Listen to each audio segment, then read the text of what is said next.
కృష్ణానదికి జలహారతి ఇచ్చారు ముఖ్యమంత్రి చంద్రబాబు.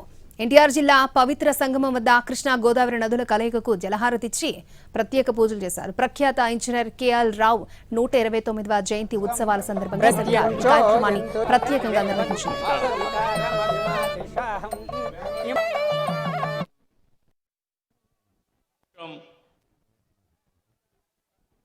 ఇక కృష్ణా డెల్టాకు న్యాయం చేసేలా పట్టిసీమ ప్రారంభించామన్నారు సీఎం చంద్రబాబు. పట్టిసీమ వట్టిసీమ అని అవహేళన చేశారని, ప్రాజెక్టు దండగా అన్నారని అన్నారు. ఇప్పుడు ఆ నీరే డెల్టాను కాపాడుతోందని సీఎం తెలిపారు.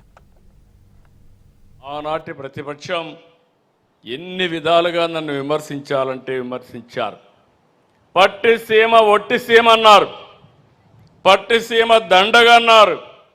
ఎక్కడ నీళ్లు పెడతారని అడిగారు.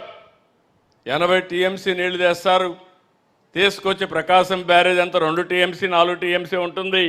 ఎక్కడ పెడతారంటే నేను చాలా వివరంగా చెప్పాను. ఆ నీళ్లు వస్తే పొలాలకు వెళ్తాయి. ప్రతిరోజు ఒక 14-15 వేల టీఎంసీ నీళ్లు కావాలి. అక్కడ నేను తెచ్చేది 8 టీఎంసీ నీళ్లు తెస్తామంటే ససేమరా వద్దంటే వద్దు, చేయకూడదు, మీకు పేరు రాకూడదని అడ్డం పడే పరిస్థితికి వచ్చారు.